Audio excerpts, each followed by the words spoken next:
Ebya Julie Angume bibino mbikuletedde bambi kyaddaaki afunyeko akasanyu ku mutima ate ye omukulu Gravity omutujju ebizibu byalina mbulamu bwe nabyo sibireseeyo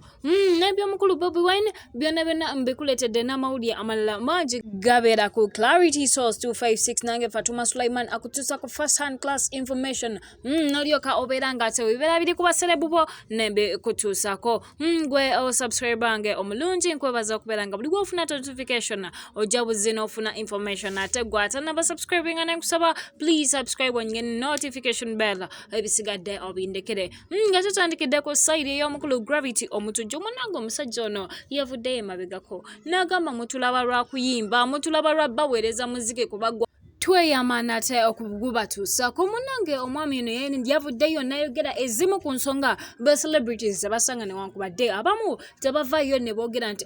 tulina obuzibu bwebuti omwana ono yakkiriza n'agamba nti nina obuzibu obwa anxiety bwe ndiringa nabo abamanya ebintu bya psychology oba embeera z'obuntu ez'obwongo munange kino eky'obulwadde osobola okitegeera omwami ono kiba kitegeeza alina pressure okuva ku mirimu okuva mu bantu abamwetoolodde alina ebizibu bingi byalowoozaako ebintu ebyenjawulo n'agamba n'okugamba nti n'ekiseera kituuka munnange nga n'akasimbi kennyini ettakayina aba celebrities batini nnyo abasobola okuvaayo ne boogera naye ye nga bw'olaba post ye yavuddeyo n'agamba munnange the game is the game naye n'agamba byonna bidda eri Mukama Katonda ate amusobozesa okuyita mu mbeera eno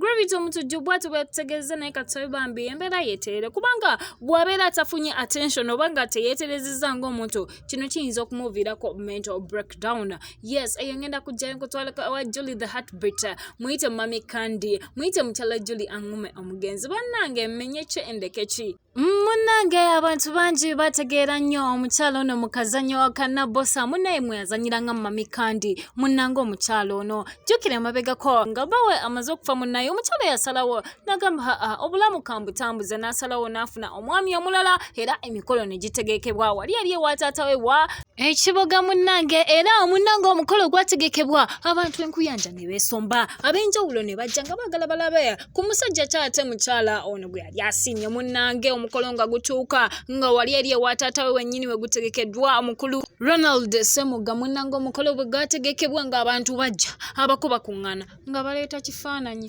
omukolo baleeta kifaananyi naye munnange abantu ne batandika okugamba ekyo kisiraaniyo omusajja we kayaganye kujja biki naye nga bambi amazima gali nti bawali eri Netherlands ababoosi be baali tebamukkiriza kujja era mu kaseera kali kaaga Mukama azzeemu essala z'omukyalo ono lw'ensonga wetwogera bivudde mu bigambo munnange amaze n'abakakasa nti omugumiikiriza amala n'afuna wetwogera ali eri Netherlands munnange kaakati gye babeera n'omwami we kyaddaaki yamusisinkanye omukyala yesterday kubanga omutima gwabadde gubanja munnange Julie weebale kubeera nga te wayimirirawo ku kigambo kye baba bagamba nti ojja baswazanga omusajja omuleese munnaye obanga omulabye kyaddaaki omaze eno okituukiriza eyo nayo nga ngambye nti congratulations mukyala Julie the Heartbeat ngenda kujjayo nkutwaleko lwaki benda CEO at Mpaka Record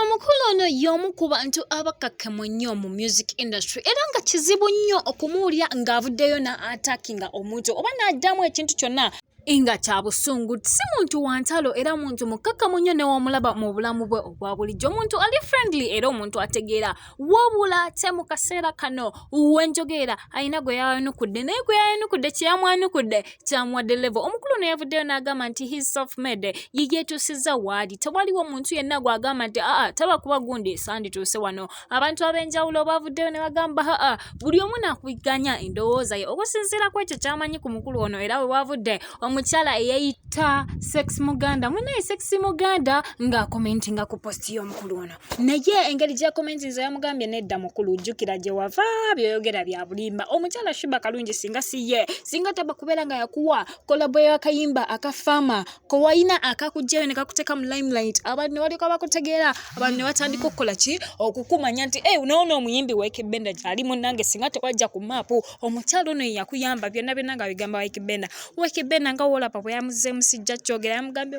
mugambi nnoonya enjawulo n'ebigambo ebirala ebyo byolabyekaawo. Omukulu yabiddiddemu mu busungu nga taliko nagusalika n'alyoka bagamba olunaku lwange lunene alina ekibuuzo kirala oba alina endowooza endala ani antuusiza wano naye akomentinge. Omukulu yavudde mu mbeera naye nga bambi si musajja bw'atyo si bwali wabula kirabika kyamusukkiriddeko. Obuzibu bufa kukakasa nti yeye yeetusiza awali naye nga katusuubire nti luno olutalo lujja koma kubanga tetwagala ba celebrities kubeera nga tebevuma ne bafanze.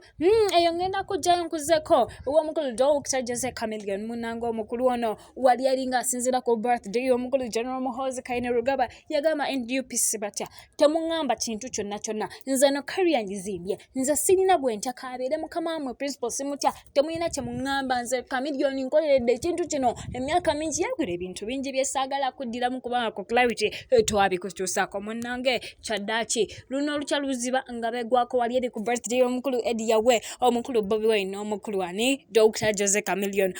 ye Bobi Wine olwamulabye n'asituka n'amubuuzako mu ngeri ey'omukwano munnaye nga amulaga nze bwe wayogera wabyogera naye nze nkimanyi politics is politics era buli muntu wavaayo n'akuba oyo okusinziira ku sayidi kwali naye nga nze sikulinaako buzibu era siina lutalo lwonna naawe era nga bw'olaba ebifaananyi bino munnanga kabaga kagendedde ddala maaso nga tewaliwo omuntu yenna akola agamba kintu kyonna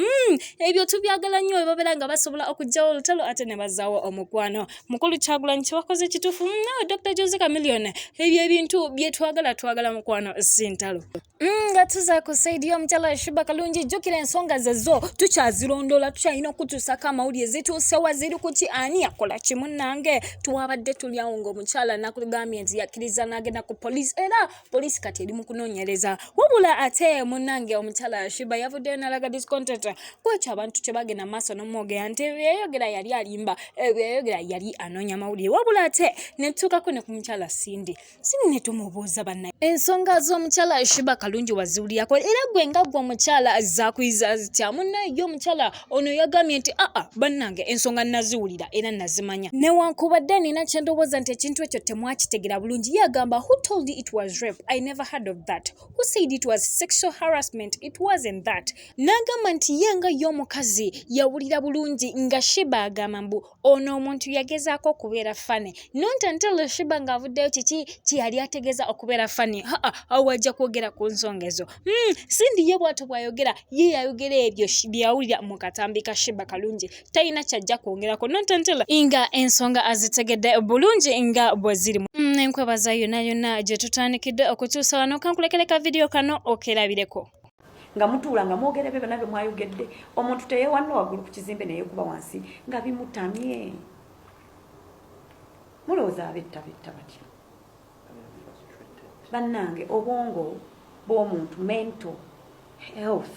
is very important to us lwakuba nti ffe abamu twagitegeera tukyali baana bato mwatubanya amayinja emitima ne gikaluba so naye mwogera kitwaguma naye tekitegeeza tetuli bantu ebintu bye mukola abamu tuli bagumu abalala bajja kwetta tuyige okubeera kind. I'm begging you Ugandans, learn to be kind because mwali temumanyi nze omuntu atatera kwogera ne kubinkwatako ne bwe banfuma ne bakomayo ne munjogerako okinsirika naye ne muteebuzo olaba nnavuddeyo ne wabawo bagamba mbu oyo anoonya mawulire lwaki nga noonya ng'ate mmwe eba abannoonya nze mbeewala nze saagala mawulire keizi munnoonya emirundi emeka ab'amawulire nga saagala maze emyaka emeka nga sirinya mawulire saagala sigenjagala ekyo si kyekikulu just bannange nze saagala kuyimba buyimbi nkwagala temu don't quote me wrong I love my business I love my job era ne kwolwo n'obusungu obuyitirivu naye mukangende ennyimbe kubanga ate waliwo abazze ng'ate bo tebabimanyi ebyo naye omulimu mujja gututamye